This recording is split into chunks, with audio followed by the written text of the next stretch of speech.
ലോക മനസാക്ഷിയെ ഞെട്ടിച്ച സംഭവം. അതിരാവിലെ തന്നെ ഒരു കുടുംബം സമീപത്തുള്ള പള്ളിയുടെ ശ്മശാനത്തിലേക്ക് എത്തി. തലേ ദിവസം അവരുടെ വീട്ടിലെ ഒരു പെൺകുട്ടിയെ അടക്കം ചെയ്ത സ്ഥലത്തേക്കാണ് അവരെത്തിയത്. തലേ ദിവസം നടന്ന ചടങ്ങിൽ പങ്കെടുക്കാൻ കഴിയാതെ പോയ ചില ബന്ധുക്കളെയും കൂട്ടിയാണ് വീട്ടുകാർ ഖബറിന് സമീപത്തേക്ക് എത്തിയത്. തീർത്തും നടുക്കുന്ന ഒരു കാഴ്ചയായിരുന്നു അവരവിടെ കണ്ടത്. പെൺകുട്ടിയെ അടക്കം ചെയ്ത കുഴിയിൽ നിന്നും രണ്ടു വശത്തേക്കായി മണ്ണ് മാറ്റിയിട്ടിരിക്കുന്ന ഒരു കാഴ്ചയായിരുന്നു അത്. ആ കാഴ്ച കണ്ട ബന്ധുക്കൾ ഉടൻ തന്നെ വിവരം പള്ളിയിലെ അധികാരികളെ അറിയിച്ചു. വിവരമറിഞ്ഞ് അവിടേക്ക് ഓടിയെത്തിയ പള്ളി അധികാരികളും ആ കാഴ്ച കണ്ട് നടുങ്ങിപ്പോയി. ശരിക്കും ആ ഖബറിൽ നിന്നും മണ്ണ് പൂർണ്ണമായും പുറത്തേക്ക് നീക്കം ചെയ്തിരിക്കുകയാണ്.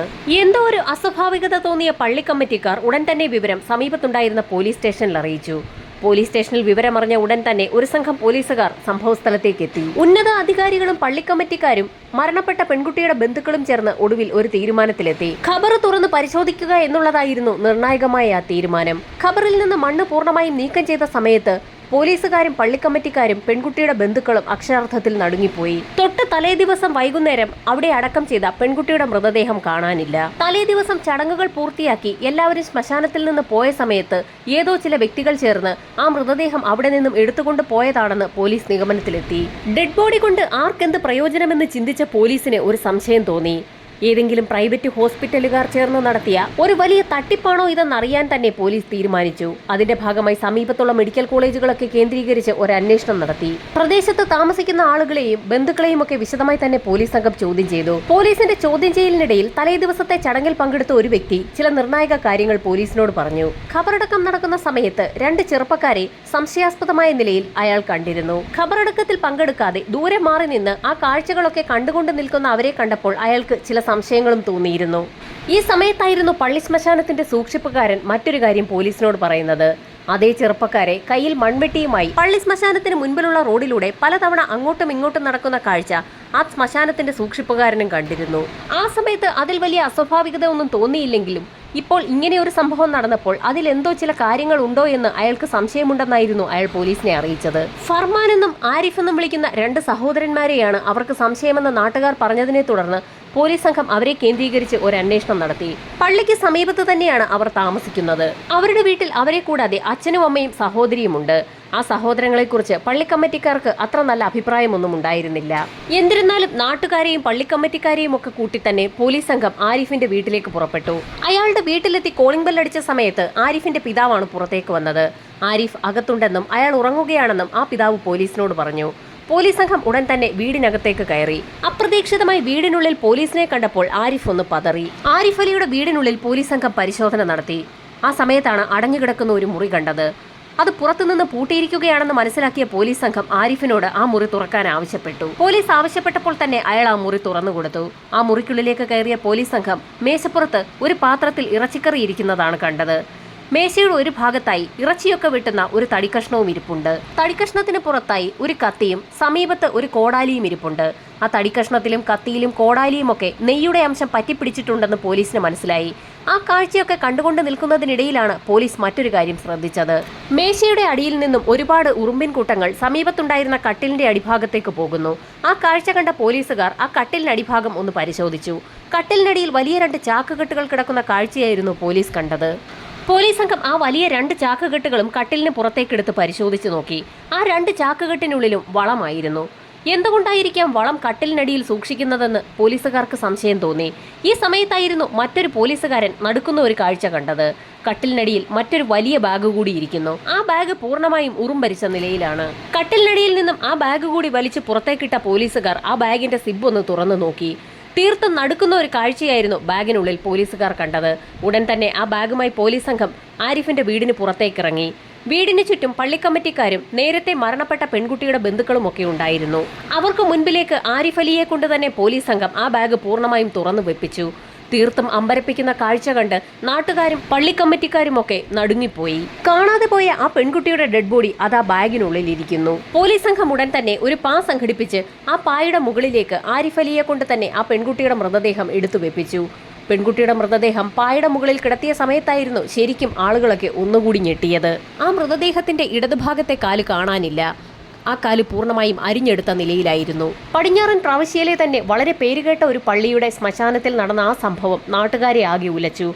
കാരണം ഓരോ ദിവസവും നിരവധി പേരെയാണ് അവിടെ ഖബറടക്കാറുള്ളത്. അക്കാര്യം ഓർമ്മയിൽ വന്ന നാട്ടുകാർ ഉടൻ തന്നെ പള്ളി ശ്മശാനത്തിലേക്ക് ഓടി. ആളുകളുടെ കൂട്ടത്തിൽ ഒരു വ്യക്തിയുടെ ഒരു ബന്ധുവിനെ ഒരാഴ്ച മുൻപായിരുന്നു അവിടെ ഖബറടക്കിയത്. ആ ഖബറിടത്തിലേക്ക് ഓടിയെത്തിയ ആ വ്യക്തി കാണുന്നത് അയാളുടെ ഖബറിൽ നിന്നും മണ്ണ് മാറിക്കിടക്കുന്ന കാഴ്ചയാണ്. നാട്ടുകാർ ഉടൻ തന്നെ ശ്മശാനമാകെ ഒരു തിരച്ചിൽ നടത്തി. ഒട്ടുമിക്ക ഖബറിടങ്ങളിലെയും മണ്ണ് മാറിക്കിടക്കുന്ന കാഴ്ചയാണ് അവർ കണ്ടത്. ആ വിവരം ഉടൻ തന്നെ പള്ളി കമ്മിറ്റിക്കാരെ അറിയിക്കുകയും ചെയ്തു. പോലീസ് സംഘം അപ്പോഴേക്കും ആരിഫ് അലിയുടെ സഹോദരൻ ഫർമാനെയും കസ്റ്റഡിയിലെടുത്തിരുന്നു. മൃതദേഹത്തിന്റെ ഒരു കാല് എവിടെയാണ് എന്നുള്ള പോലീസിന്റെ ചോദ്യത്തിന് നടുക്കുന്ന ഒരു ഉത്തരമാണ് ആരിഫ് അലിയും ഫർമാനും പോലീസിനോട് പറഞ്ഞത്. ആ മൃതദേഹത്തിന്റെ ഇടത് കാല് വെട്ടിയെടുത്ത ശേഷം അത് കറി വെച്ച് കഴിച്ചിരിക്കുകയാണ്. അവർ കഴിച്ചതിന്റെ ബാക്കി ഭാഗമാണ് അവരുടെ മുറിയിൽ നിന്നും പോലീസ് സംഘം കണ്ടെത്തിയത്. അത് കേട്ട പോലീസുകാരിൽ ചിലർ പോലും അറിയാതെ ഛർദ്ദിച്ചുപോയി. ആരിഫ് അലിയെയും ഫർമാൻ അലിയെയും പോലീസ് സംഘം വിശദമായി തന്നെ ചോദ്യം ചെയ്യുന്നതിനിടയിലാണ് ശ്മശാനത്തിൽ നിന്നും വേറെയും മൃതദേഹങ്ങൾ അവർ കുഴിച്ചെടുത്തതായുള്ള കാര്യങ്ങൾ പോലീസിനോട് തുറന്ന് സമ്മതിച്ചത്. ഈ സമയത്തായിരുന്നു നേരത്തെ പള്ളിയുടെ ശ്മശാനത്തിലേക്ക് പോയ ആളുകളൊക്കെ പോലീസ് സ്റ്റേഷനിലേക്ക് എത്തിയത്. അവിടെ പല കുഴികളിലും മണ്ണ് മാറ്റിയിട്ടുണ്ട് എന്നുള്ള കാര്യം പോലീസിനെ അറിയിച്ച സമയത്ത് പോലീസ് സംഘം ഫർമാൻ അലിയെയും ആരിഫ് അലിയെയും കൂട്ടി പള്ളിയുടെ ശ്മശാനത്തിലെത്തുകയും പള്ളി കമ്മിറ്റിക്കാർ ചില ആളുകളെ ഉപയോഗിച്ച് ആ ശ്മശാനത്തിലെയൊക്കെ സംശയം തോന്നിയ ഖബറിടങ്ങളിലെ മണ്ണ് പൂർണ്ണമായും നീക്കം ചെയ്യുകയും ചെയ്തു. ആ ഖബറിടങ്ങളിലൊന്നും മൃതദേഹമില്ല എന്നുള്ള സത്യം പോലീസ് സംഘം തിരിച്ചറിഞ്ഞു. ആ മൃതദേഹങ്ങളൊക്കെ തങ്ങൾ പുറത്തെടുത്തു എന്നും അവയൊക്കെ കറിവെച്ച് കഴിച്ചു എന്നും യാതൊരു മടിയും കൂടാതെ തന്നെ ആ സഹോദരങ്ങൾ പോലീസിന് മൊഴി നൽകി. പോലീസ് സംഘത്തിന്റെ വിശദമായ ചോദ്യം ചെയ്യലിൽ കഴിഞ്ഞ 2 വർഷമായി ആ ശ്മശാനത്തിൽ അടക്കം ചെയ്യുന്ന വ്യക്തികളുടെയൊക്കെ മൃതദേഹങ്ങൾ ആ സഹോദരങ്ങൾ ശേഖരിക്കുന്നുണ്ടായിരുന്നു എന്നുള്ള സത്യം തിരിച്ചറിഞ്ഞു. ഇതിനോടകം തന്നെ ശ്മശാനത്തിൽ നേരത്തെ അടക്കം ചെയ്തിട്ടുള്ള ആളുകളുടെയൊക്കെ ബന്ധുക്കൾ പരാതിയുമായി പോലീസ് സ്റ്റേഷനെ സമീപിച്ചിരുന്നു. പല ഖബറുകളിലെയും മണ്ണ് നീക്കം ചെയ്ത നിലയിലാണ്. 2 വർഷം കൊണ്ട് 100ഓളം മൃതദേഹങ്ങളാണ് ആ കൊടും കുറ്റവാളികൾ കുഴിയിൽ നിന്ന് പുറത്തെടുത്തത്. മൃതദേഹങ്ങൾ പുറത്തെടുക്കുക മാത്രമല്ല, അവയൊക്കെ പാകം ചെയ്ത് കഴിക്കുകയും ചെയ്തിരിക്കുകയാണ്. ഈ വിവരമറിഞ്ഞ നാട്ടുകാരിൽ പലരും ഭയത്തോടുകൂടിയാണ് പിന്നീട് ആ സഹോദരങ്ങളെ കണ്ടത്. ഉന്നത അധികാരികളുടെ നിർദ്ദേശപ്രകാരം കഴിഞ്ഞ 2 വർഷത്തിൽ അടക്കം ചെയ്യപ്പെട്ട എല്ലാ മൃതദേഹങ്ങളുടെയും ഖബറുകൾ ഇളക്കി പരിശോധന നടത്താൻ തീരുമാനമായി. പരിശോധനയിൽ ആരിഫും ഫർമാനും പറഞ്ഞ കാര്യങ്ങൾ 100% സത്യമാണെന്ന് പോലീസിന് വ്യക്തമായി. പല കുഴികളിലും മൃതദേഹങ്ങൾ ഉണ്ടായിരുന്നില്ല. പെട്ടെന്ന് തന്നെ വാർത്ത സെൻസേഷണലായി മാറി. പാകിസ്ഥാനിലെ പഞ്ചാബ് പ്രവിശ്യയിലെ എല്ലാ വാർത്താ മാധ്യമങ്ങളും അത് റിപ്പോർട്ട് ചെയ്യുകയും ചെയ്തു. 2 വർഷം കൊണ്ട് 2 സഹോദരങ്ങൾ ചേർന്ന് 100ഓളം വരുന്ന മൃതദേഹങ്ങൾ പള്ളിയുടെ ശ്മശാനത്തിൽ നിന്ന് കുഴിച്ചെടുക്കുകയും അത് ഭക്ഷിക്കുകയും ചെയ്തു എന്നുള്ള വാർത്ത ലോക വാർത്താ മാധ്യമങ്ങൾ കൂടി ഏറ്റെടുത്തു.